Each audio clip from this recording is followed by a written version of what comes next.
Bahrain yang menolak untuk bisa bermain di Indonesia. Sudah seperti yang saya jelaskan kemarin juga, ini usulan mereka memang ke KFC dan juga ke FIFA kalau bisa mereka tidak datang ke Indonesia dan ingin memindahkan pertandingan itu, duel melawan timnas kita di tempat netral. Teman-teman pasti sudah tahu semua. Ini berita yang sangat viral, menghebohkan, menjadi pembicaraan mana-mana, bahkan sampai keluar juga yang menyoroti tentang sikap dari Federasi Sepak Bola Bahrain, ya, yang tidak mau karena dengan berbagai alasan, ancaman lah ini, padahal cuma di medsos itu yang terjadi kan. Ya, menurut saya ketika hasil pertandingan 2-2 dan kita hampir sejak menang di sana sebelum ada gol dari Muhammad Marhun di penghujung laga 90+6, ada perpanjangan tapi terjadi di 90+9, dipimpin oleh wasit Ahmed Alkaf saat itu, dan setelah itu baru rame. Ya, mereka menganggap bahwa di akun-akun mereka ditekan, diserang oleh netizen kita. Ya, bahkan dalam tanda kutip mereka menganggap bahwa ada semacam ancaman pembunuhan, tapi saya pikir itu enggak. Ini hanya mereka aja yang ingin. Pada dasarnya mungkin mereka sudah takut menghadapi kita. Ya, untuk datang ke Jakarta, karena pertandingan nanti tanggal 25 Maret masih lama. Tahun depan 2025 itu akan berlangsung di GBK. Dari jadwal yang tersusun, mereka harus datang ke kita. Karena kita sudah ke sana kan, sudah bermain di Stadion Utama Riva, stadion mereka. Setelah bermain imbang 2-2, ya giliran mereka ke sini. Itu sudah rules-nya, ya, aturannya mereka harus datang. Pembatalan baru bisa terjadi kalau di sebuah negara, misalnya di Jakarta itu ada rusuh, ya, tidak kondusif.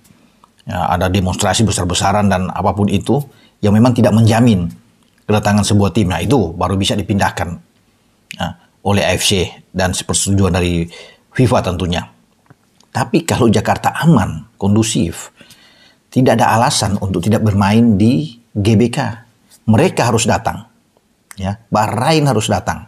Nah, berkaitan dengan ini, ya, saya mengatakan bahwa AFC akan tolak. Ya, kalau sampai AFC terima, ini mereka memiliki standar ganda untuk hal ini. Karena kita tahu juga bersama bahwa presiden dari AFC ya Pak Salman ini orang Bahrain. Tapi walaupun dia orang Bahrain, dia juga tidak akan bodoh untuk cepat menerima itu, karena ini akan diputuskan dengan secara hati-hati. Ya, dan itu yang saya bilang, mendasari semua ini AFC akan tolak, apalagi FIFA akan tolak. Mereka pas disuruh datang. Jika Bahrain itu tetap, ya, berpendirian keras untuk tidak datang dengan alasan-alasan yang mereka kemukakan, maka jelas mereka harus kena WO. Kalah. Ya, karena dalam FIFA Legal Handbook yang sudah ada, mereka akan kalah WO dengan 3-0. Kalau di futsal itu 5-0. Kalau WO, ya. Ada juga yang mungkin 10-0 kalau di sepak bola wanita, dan tapi di sepak bola yang benar yang kita akan bermain lawan Bahrain 3-0 mereka kalah. Bahkan berpotensi Bahrain itu dihapus semua pertandingan mereka yang sudah jalani. Ya, baik ketika mereka melawan Australia, kemudian melawan Jepang, itu semua akan dihapus. Melawan Arab akan dihapus kalau mereka tidak datang. Ketika mereka dicoret, di saat kita sudah mengirim surat PSSI bahwa kita menjamin keselamatan mereka. Ya, karena kita bermain di Indonesia. Dan tidak ada satupun tim yang datang di Indonesia ini yang pulang dengan kacau atau berantakan, atau kita menjamu mereka dengan tidak ramah, karena Indonesia adalah negara yang ramah. Siapapun yang datang, Irak sudah merasakan itu. Ya, bagaimana bermain di sini, mereka balik dengan baik-baik. Mereka menang di GBK 2-0 lawan kita. Tapi tenang-tenang aja. Supporter kita juga mengakui bahwa mereka tim yang kuat. Ya, makanya mereka keluar stadion dengan aman. Irak juga memuji supporter Indonesia. Ya, semua ramah. Padahal timnya atau tim kita kalah dari mereka. Ya kan? Ya, jadi biasa aja. Australia juga sudah datang ke kita. Ya, tidak ada hal-hal yang buruk yang terjadi terhadap Australia selama mereka bermain di sini. Tidak ada kekacauan-kekacauan. Jadi saya pikir aman-aman saja. Dan makanya bodoh bagi AFC kalau mengikuti apa yang diinginkan oleh Bahrain. Ini sebuah kocak lelucon yang ada. Bahkan yang muncul di siang hari bolong. Ya. Dan makanya kalau memang mereka pingin takut, ya suruh pakai rok aja mereka. Kalau mereka takut datang ke Jakarta. Kita kok baik-baik aja akan menjamu, dan pasti kan PSSI, pemerintah Indonesia akan melayangkan surat mungkin menerima mereka. Dijamin untuk bisa bermain dengan baik di sini. Masuk stadion, keluar stadion mereka pasti akan aman. Memang ketika bertanding ya pasti tidak bisa dihindari. Pasti saya mohon itu nggak bisa melarang. Supporter akan berteriak, akan mendukung tim kita, memberikan tekanan itu biasa dalam sepak bola. Di mana-mana pun terjadi kalau penonton tuan rumah itu ya memberikan tekanan terhadap tamu. Ya, tapi kan ini kan bukan memberikan ancaman mereka dibunuh di sini atau enggak. Saya pikir ya itu hanya ketakutan bagi Bahrain sendiri. Dan mereka tahu bahwa kita bermain bisa mengalahkan mereka di kandang mereka saja. Mereka tuh nyaris kalah. Kalau nggak tertolong dengan bantuan ada Ahmed Al-Kaf yang memperpanjang waktu itu kan. Mereka secara permainan juga bisa kalah lawan kita.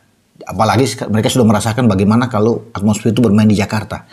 Ini yang bahaya. Jadi mereka pakai itu, mereka bungkus ketika ada tekanan buat mereka dari di medsos mereka, di akun-akun mereka, dari netizen penggemar yang militan Indonesia hajar terus. Mereka berdalih ambil di sini sehingga bisa menghindari untuk jangan bermain di sini karena mereka tahu ini akan berat. Mereka akan sangat gugup, nervous untuk menghadapi atmosfer di GBK yang luar biasa itu kan. Jadi mereka coba untuk menghindari, membujuk. Jadi mereka mengusulkan. Tapi saya sudah mengatakan akan ditolak oleh AFC. Karena tidak ada hal-hal yang mendasar yang menguatkan mereka untuk ini harus dipindahkan. Ya, walaupun presiden mereka dari Bahrain. Mereka tidak punya hak, mereka harus bermain. Itu yang ada. Bermain atau dicoret kalah WO. Dan semua pertandingan mereka dicoret. Mereka juga tidak akan bodoh juga. Karena mereka berada posisi ya keempat itu masih memungkinkan untuk bisa paling tidak lolos ke fase berikutnya. Untuk bertarung memperebutkan jatah sisa. Jika mereka tidak mampu masuk di peringkat 1, peringkat 2. Bahrain yang saya maksud ini ya. Mereka masih punya peluang. Ya, jadi kalau mereka buang ini, itu bodoh buat mereka. Mungkin saja ini hanya gertak sambal buat mereka. Mereka coba aja nih, ini iseng-iseng, coba dulu. Mau bagaimana, mau ngetes Bahrain itu, teman-teman ya. Jadi sekali lagi, saya bilang, mereka akan sangat bodoh ya untuk bisa melakukan hal ini. Ya, dan makanya saya berani mengatakan bahwa AFC akan mempertimbangkan ini dengan luar biasa, bahkan akan menolak mereka. Mereka harus tetap bermain di Jakarta sesuai dengan jadwal yang ada. Ya, dan itu harus dipatuhi oleh Federasi Sepak Bola Bahrain, tim nasional mereka yang ditangani oleh Talajic, ya, Dragan Talajic ini, semua pemain, Muhammad Marhun yang merasa ketakutan juga wajib datang, semua pemain, dan dijamin mereka dari bandara sampai hotel, dari hotel sampai lapangan tetap akan mendapat penjagaan keamanan yang baik. Itu sudah pasti. Karena kita juga akan rugi. Kalau sampai ada apa-apa dengan Bahrain datang ke sini, kita bisa di-bench, bahaya buat kita. Ya, kalau supporter ini mengganggu, ya, atau melempari dan macam-macam, mereka terluka, berbahaya buat kita. Kita akan dihukum. Nah itu teman-teman harus diingat para supporter kita juga. Tenang aja kalau memberikan pressure dengan tekanan, berteriak apapun itu, ya biasalah itu. Tapi kalau sudah fisik, bahaya. Bahaya untuk federasi kita kena. Tim sepak bola kita kena, bisa aja federasi kita dihukum dan kan rugi buat kita.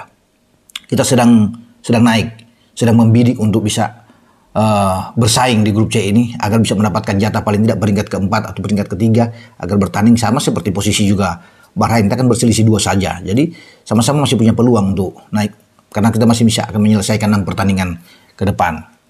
Jadi itu yang perlu saya bicarakan di sini dan pasti ya. Pertandingan Indonesia dan Bahrain akan berlangsung di GBK. Itu yang saya harus bicarakan dalam kesempatan ini. Setelah match ini selesai, adalah hasil dari Saudi Bahrain membuat kita ya ada harapan lagi. China min 9 goal difference, Indonesia min 1, Bahrain min 4, Saudi min 1. Jadi asumsi kita menang lawan Bahrain lah di kandang, ya dari sisi gol sama poin kita udah unggul. Jadi salah satu definitely kita harus menang untuk bisa ngalahin. Apalagi kalau 3-3-nya kita menang semua di kandang, nah itu bisa. Cuman apa ya? Gue mulai dari match lawan itu deh Bahrain dulu. Kita kan jarak waktunya itu cuma 5 hari ya. Jadi Kita tahu bahwa babak pertama jelek, nggak bisa pegang bola, terus berubah setelah Jordi Amat cabut, berubah. Itses kembali main di tengah, lebih nyaman dengan Huijsen di kanan dan siapa kayak Kelvin Verdong ya. Lebih smooth, lebih banyak peluang. Bahkan Rizky Ridho yang sempat main 15 menit main cukup bagus. Terus siapa lagi, Rizaldi Malik main lumayan bagus dibanding sayap kanan yang selama kita ini miliki. Terus ya Sandy Walsh diganti, gue nggak tahu alasannya apa. Ya semua pemain subs yang diturunkan itu main cukup bagus, termasuk Marcelino dan lain-lain. Cuman gue agak kaget, kok mendadak lawan China yang notabene kita harus menyerang, harus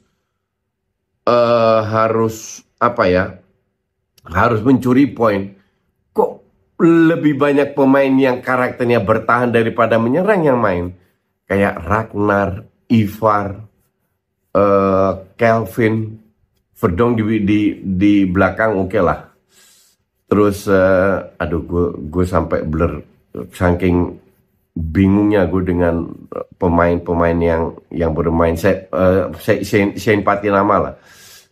Harusnya kan Shane Patinama sama si siapa namanya Asnawi itu lebih menyerang ya. Tapi pasang Witan nih karena ya lihat pemikiran si Sintayong ya. Kenapa dia memainkan Shane sama Asnawi? Mungkin dengan harapan bahwa serangan akan lebih kuat dari sama si Ivar. Tapi ya lu lupa pemain yang benar-benar kreatif yang punya visi ya itu sebenarnya cuma satu, itu Tom Haye, sesimpel itu dicadangin. Itu gue gak habis pikir, jujur gue shock, agak kaget lihat line up-nya. Hah, main kayak gini? Sekarang buat apa kita main bagus kalau next match-nya dicadangin lagi?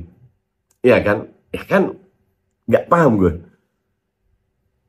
Sementara Witan itu ya lumayannya justru yang punya power sebagai super sub. Kenapa dia jadi starter? Asnawi itu kayak orang bingung, berkali-kali ambil keputusan yang salah. Ngelewatin salah, tunggu lawan jarak dekat baru dia passing. Nyaris nggak ada kombinasi. Kombinasi itu lebih sering di sayap kanan, tapi nggak create chances, terlalu textbook, terlalu pasif, kurang pergerakan, kurang lari, kurang buka ruangan, dan kayak baru kenal, baru ketemu loh. Jadi nggak ada kekompakan sama sekali. Nah, ini udah gue bilang satu kesalahan kalau si Rizky Ridho, Tom Haye, sama si Rizaldi Malik nggak dimainin dari awal. Itu untuk gue kesalahan dan kelihatan sudut pandang yang berbeda, oke? Bahwa Bahrain berusaha untuk guys menunjukkan memang ya mereka ini pengecut, kelihatan dari gaya bermain, dari segala segi lah. Banyak sekali contoh, ini salah satu contoh terakhir bahwa lu itu nggak sportif. Tapi gue nggak heran juga dengan ciri khas Timur Tengah yang merasa duit bisa membeli segalanya. Mereka mengabaikan segala faktor sportivitas yang justru untuk olahraga, dalam olahraga apapun itulah, mau itu sepak bola atau olahraga lain, itu adalah nomor satu. Contoh, jadi bukan Bahrain aja, negara Timur Tengah nih, Qatar pada saat mereka mau beli Neymar disuruh buy out klausulnya di Barcelona 220 juta. Tapi mereka kasih duitnya ke Neymar bayar sehingga Neymar ke PSG free transfer dan PSG beli pemain lain. Nah ini salah satu trik-trik ya, pasti banyak trik, dan Man City kalau gue bilang nggak lepas dari kesalahan-kesalahan ini juga, cuma belum ke gap aja. Nah ini salah satu contoh yang mereka dari Timur Tengah lakukan, bahwa intinya itu sangat kelihatan lah. Dengan duit mereka berusaha untuk menguasai sepak bola, membeli trofi. Terjadi dengan klub Eropa, sekarang di Asia. Kalian tahu nggak 20 tahun terakhir itu hanya 2 ketua AFC, di mana satu dari Bahrain, satu dari Qatar. Yang dari Qatar udah masuk bui, yang dari Bahrain ya kita nggak tahu. Semoga bersih, oke? Semoga bersih.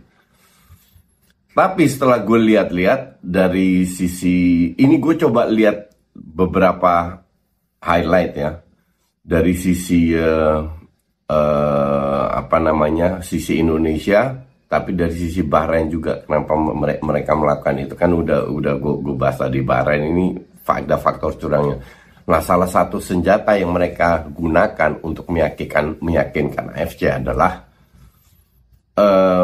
di Indonesia ini banyak sekali supporter masuk ke lapangan, kerusuhan itu sering terjadi. Itu untuk mereka bisa menjadi bukti bahwa stadion di Indonesia nggak aman, kasarnya begitulah. Menjadi bukti biar memperkuat alasan mereka main di luar. Itu satu, karena itu videonya itu ada, oke? Satu. Kedua, masalah lobby. Gue di video sebelumnya sudah bilang ini udah waktunya PSSI melobi AFC biar bukan hanya FIFA tapi AFC biar lebih kuat gitu loh. Tapi juga FIFA untuk mendukung, menginfluence AFC. Gue baru cek di Wikipedia, ini benar-benar menyedihkan ini. Anggota AFC sekarang, oke? AFC Presiden kalian tahu dari Bahrain. Nah, FIFA Council Member itu ada dari Hamidin. Hamidin kebetulan gue kenal. Ini dulu manajer futsal, sekarang jadi ketua PSSI-nya Malaysia. Orangnya ya gue deket lama, punya hubungan baik lama dia. Itu jadi FIFA Council Member di AFC. Ada orang Jepang, bahkan orang ini gue sampai nggak tahu ini benderanya apa ini. Kanya Keomani. Ternyata dia itu dari Laos. Ada dari Laos loh, dari Filipina, dari Arab, sama dari Bahrain, dari Qatar, oke? Dari 6 anggota FIFA Council Member itu ada dari Laos, dan Filipina, Malaysia, 3 negara Asia Tenggara, di mana Laos sama Filipina kontribusinya sepak bolanya kan ya bisa bilang nggak terlalu besar. Vice President, oke? Vice Presidennya, Wakil Presiden itu dari Lebanon, dari Iran, terus dari Bhutan, oke? Dan gue yakin kalian nggak tahu Bhutan itu di mana. Bhutan itu di negara pegunungan yang dekat Nepal, daerah situlah. Itu pegunungan yang sepak bolanya apa sepak bola Bhutan, tapi mereka bisa punya Vice President, ya. Dari Myanmar, sama dari, ya gue harus lihat benderanya dulu, dari Mongolia, oke? Jadi wakil presiden AFC itu dari Lebanon, dari Iran, dari Bhutan, sampai gue lupa, Myanmar, sama dari Mongolia. Gak ada satu dari Indonesia, oke? Dan sahabat-sahabat Garuda, bagaimana tanggapan kalian? Silahkan ditulis di kolom komentar. Dan jangan lupa like dan subscribe channel ini agar kalian tidak ketinggalan informasi penting khususnya Timnas Indonesia. Salam sepak bola keren, salam sepak bola bersih bersama Bapak Erick Thohir, Timnas Garuda Jaya. Bersama saya, salam olahraga.